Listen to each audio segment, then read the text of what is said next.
این موضوع ها را داریم.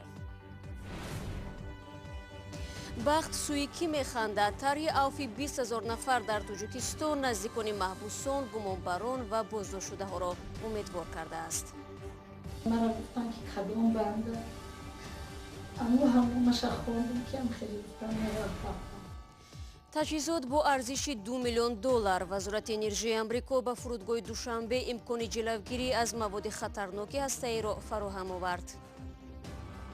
شاید از دیگر سلاح قتل عام میباشد چنین موادها گردش غیرقانونی روی دهد. ساکنان آب میخواهند صاحبکار باشد پول و یا بحث سر یک چاه در ناحیه مومن‌آباد خانواده ها را لبتش نگذاشته است. اول بدای دیگه به نام یک عذاب زور او میگیریم.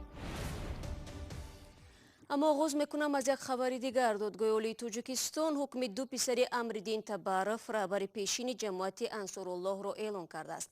عبدالفتاح تبارف به 23 و سید جمال‌الدین تبارف به 16 سال زندان محکوم شدند. هر دو سال گذشته از افغانستان به تاجیکستان استرداد کردند. آنها را به تشکیل اتحاد جنایی دعوت عمومی برای سرنگونی حکومت گناهکار دانستند. نظر نزدیکان و وکیلان مدافع تبارف فعلا دسترس نیست. جماعت انصارالله یک سازمان افراطی و غیر قانونی اعلام شده است. وزارت انرژی آمریکا برای جلوگیری از همه گونه ترکش‌های تروریستی و واردسازی موادهای یادرویی به تاجیکستان چندین تجهیزات تقدیم کرد. به همین ترتیب اکنون فرودگاه دوشنبه صاحب دستگاه معاین‌سازی رادیاسیون و موادهای خطرناک هسته‌ای شد. تجهیزات ضروری را امروز سفارت آمریکا در حضور خبرنگاران سپارید. همکاران ما نیز آنجا بودند و این لحظه ها را به نوار گرفتند.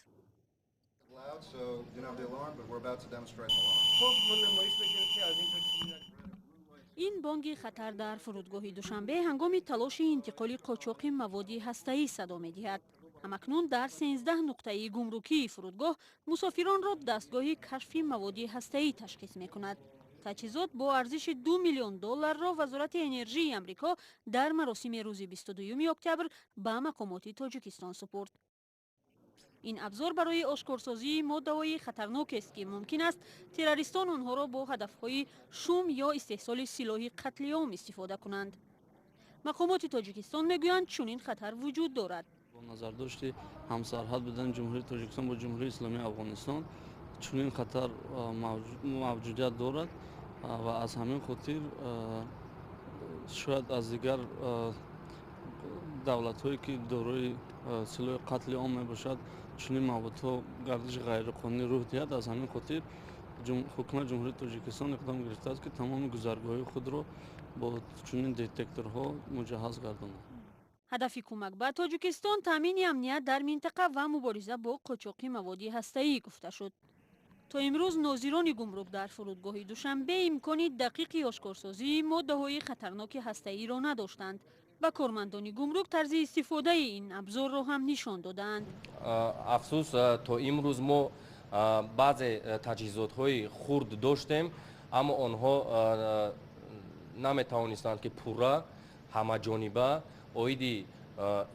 اویدی موادهای کیمیایی و رادیاسیونی برای ما پورا معلومات دیان و عموما نظارت را در شکل درست مانند. مقامات در تاجیکستان تصمیم دارند در 45 گذرگاه مرزی دستگاه‌های آشکارسازی مواد هسته‌ای و سلاح قتل عام را نصب کند. تا امروز 6 گذرگاه مرزی کشور با چنین دستگاه مجهز شده است. مقامات آمریکا برای تامین گذرگاه‌های دیگر با دستگاه‌های نو اظهار آمادگی کردند. تجهیزات معمولی به مثل دستگاه‌های پیدا کننده متل قدرت کشف ماده‌های رادیاتیوی را ندارند.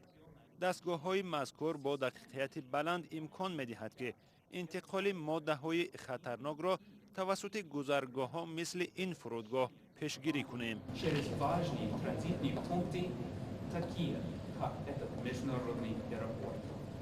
نگرانی مقامات دو کشور هم از تلاش گروه‌های تروریستی برای دست یافتن به مواد هسته‌ای و پهن کردن و استفاده آن است. چون این گروه‌ها در افغانستان وجود دارند اما تاکنون درباره قاچاق ماده‌های اتمی و رادیواکتیوی به تاجیکستان گزارش نشده است. رو می‌ریم به موضوع دیگر. در مفصل عراق صدها خانواده بعد از ترک اردوگاه دیگر باره به آنجا برگشتند. مفصل تکیهگاه بزرگ و آخرین گروه تندروی دولت اسلامی در عراق بود. ارتش عراق با پشتیبانی نیروهای هوایی ائتلافی به رهبری آمریکا ماه ایول سال 2017 این شهر را از دست جنگجویان آزاد کرد. اما طوری به نظر می‌رسد ساکنان آنجا تا هنوز به زندگی مقرری برنگشتند. طاهر سفر در این باره نقل می‌کند. خیمه‌اش خالی است، خودش بیکار. عائله‌اش از حساب کمک‌های بشری زندگی می‌کند. نهایت عیسی ناچار در این اردوگاه در عراق زندگی دارد چون در زادگاهش موصل جای اقامت نیست. این شهر در شمال عراق را 2 سال پیشتر از دست جنگجویان داعش آزاد کردند، اما ده ها هزار ساکنش که در اردوگاه ها پناه یافتند به خانه هایشان برنمیگردند.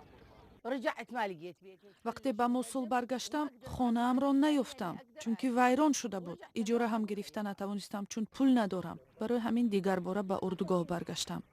در عراق 1,600,000 بیجا شده باقی ماندند. 300,000 نفرشان فقط از موصل هستند. بسیاری از اردوگاه‌های پناهجویان مثل شهر کامل ولی از خیمه شدند. اداره مهاجرت موصل میگوید روزانه 25 عائله خانه‌های ویرانه را ترک کرده در جستجوی شرایط بهتر به اردوگاه‌ها برمیگردند. منذ عملیات تحریر محافظه نینوا بعد آغاز عملیات برای آزاد کردن ولایت نینوا بیشتر از 14 اردوگاه تأسیس دادیم. در آنها بیشتر از 34,000 خانواده زندگی می‌کنند. بیشتر از 1 سال است که ما هر روز مهاجرتی برعکس را می‌بینیم. سازمان جهانی مهاجرت میگوید تقریباً 30,000 پناهجوی بازگشته از موصل در شرایط بسیار بد زندگی می‌کنند. قسمت شرقی شهر کمتر آسیب دیده است، اما در کنار رود دجله شهر کهنه موصل به خرابزار تبدیل شده است. ما ناچار به اینجا برگشتیم، هرچند زندگی اینجا امکان ناپذیر است. مجبور بودیم برگردیم چون در شرق موصل خانه اجاره گران است و ما پول نداریم. برای بعضی عائله‌های ناچار و فقیر عراقی همین خرابه‌ها هم حالا خانه شدند. شما برنامه خبری رادیو زودی رو تماشا دارید. رئیس دادگاه عالی تاجیکستان به دادگاه‌های کشور سپارش داده است که بعد قبول و به اجرا درآمدن قانون عفو تطبیق آن را تحت نظارت قطعی بگیرند. مقامات میگویند قانون باید از اولهای ماه آینده به حکم اجرا درآید، البته بعد آنکه مجلس نمایندگان لایحه قانون را تصویب و پرزیدنت کشور امضا نماید. خبر پیشنهادی عفو هزارها نفر گروهی از ساکنان تاجیکستان را به کم شدن مهلت حبس پیوندانشان و یا رهایی آنها امیدوار نموده است. سرانگیز نوروزشو و شادمانی تیم با چندی از آنها صحبت داشتند. خبر اعلان عفو 20,000 زندانی را برفی ماه کمالووا از رسانه ها شنیده از شادی اشک ریخت. پسر 35 ساله این مادر حدوداً 1 سال اخیر در محبس است. او برای قاچاق مواد مخدر 9 سال و 6 ماه روانه زندان شد.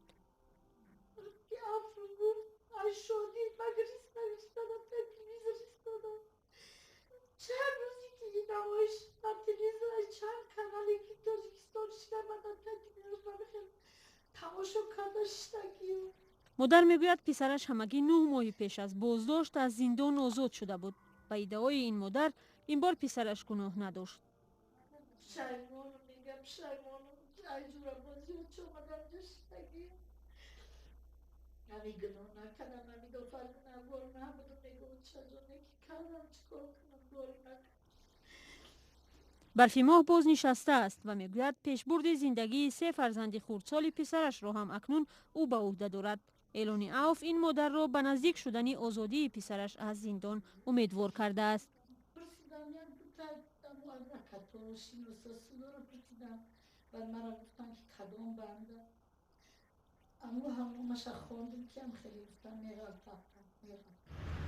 پیشنهاد قانون نوی عفو به پارلمان تاجیکستان بسیاری ها را مثل این مادر برای آزادی نزدیکانشان از زندان و یا کم شدن مهلت جزای آنها امیدوار کرده است. قانون عفو در آستانه جشن 25مین سالگرد قبول کنستیتوسیای تاجیکستان از سوی رئیس جمهور به پارلمان پیشنهاد شد. این قانون نسبت بیش از 20,000 نفر تطبیق می شود. بر پایه این طرح زنان، نابالغان، مردانی از 55 ساله بالا، معیوبان گروه 1، 2 و 3، آنهایی که از بی‌احتیاطی دست به جنایت زدند و آنهایی که باری اول جنایت‌های نچندان سنگین و میانه صادر کردند عفو می شوند. مادر 65 ساله دلربا حمیدова حدوداً 2 سال اخیر در محبس است. او با جرم قلابی برای 5 سال روانه زندان شده است. ما تمام تلاش را کردیم که بیگناهی مادرم را اثبات کنیم، اما نتوانستیم. جبر دیده در دادگاه نبود، بیرون از کشور بود. 1 سال و 8 ماه یگانه امید ما همین عفو بود. خبری در انتظار اعلان عفو پیوندان اکثر محبوسان را در تاجیکستان به سراغ وکیلان حقوق شناسان برده است. همه آنها می‌خواهند بدانند که آیا پرونده نزدیکان آنها به قانون عفو وارد می شود یا نه. اما به گفته حقوق شناسان در برابر این امیدواری و خوشحالی ها قانون عفو برای یک گروه دیگر مایه نگرانی و تأسف است. ممکن است جریدگان را به تشویش بیارد که نوبسته از آن که گناهش اثبات شده است، جزا تعیین شده است، ولی تا آخر جزا در محبس نشسته عفو می شود و به آزادی می‌براید. طبق مقررات قانون عفو بعد بررسی و تصویب شدن در پارلمان تاجیکستان باید در مدت 2 ماه عملی شود.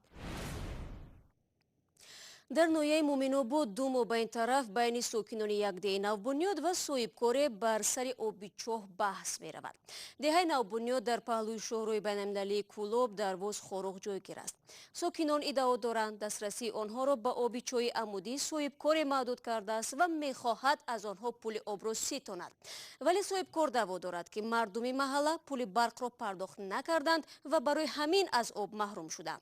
چنانچه بحث را محمود جان رحمتزاده تحقیق کرد و گزارش را از رستم جانی میشنویم. این بابا و نبیره هر روز از 2 کیلومتر دور آب می آرند که تا 2 ساعت وقتی آنها را می گیرد. او باش کجا میره؟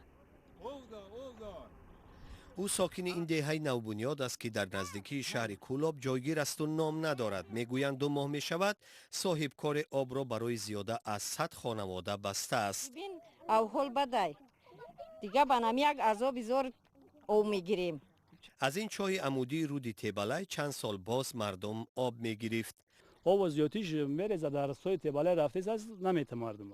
از صاحبکار نورعلی حسنов نام میبرند که سال 2018 استراحتگاه متعلق به کوپراتیو تیبلای را خریده آنجا باغ بنیاد کرده است. این جای 1300 تا درخت شنونده است.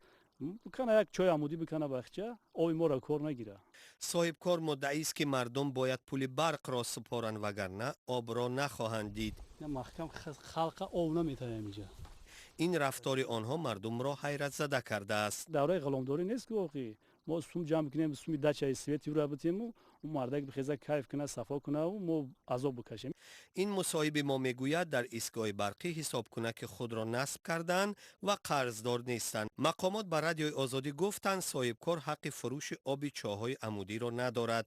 این چاه عمودی را سال 1981 ساختند و هر کس میتواند از آن استفاده برد. ساکنان میگویند به مراجعت‌های پیوسته خود جواب نمیگیرند. نوشتگی زبان کاغذ میمونه تمام دیگه اینه. مردمی که به حل مشکلی به آبی باور ندارند خانه خود را به فروش گذاشتند. امی باور که یگون تش حل نمیکنه یگون تش. در حکومت ناحیه مومن‌آباد به رادیو آزادی گفتند به این مشکلی محله بی نام و بی آب خواهند رسید.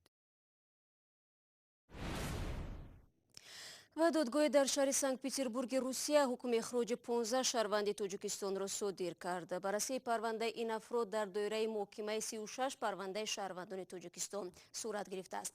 این مهاجران روز 18 اکتبر به گمان نقض قاعده بود و باش در روسیه گناهکار می‌شدند. بر اساس حکم دادگاه پرونده شماری از آنها قطع و برخی دیگر با جریمه آزاد شدند. بینندگان عزیز رسیدیم به پایان برنامه. نشینه برنامه فردا تقدیمتون میگردد. تا اون وقت از وبسایت رادیو آزادی استفاده کنید. گزارش‌ها و نوارهای جالب در کانال ما در یوتیوب دسترس خواهد بود. آنجا نیز سر بزنید و البته تماشای نوید بامدادی رو صبح فردا فراموش نکنید. تا فردا خدا نگهدار.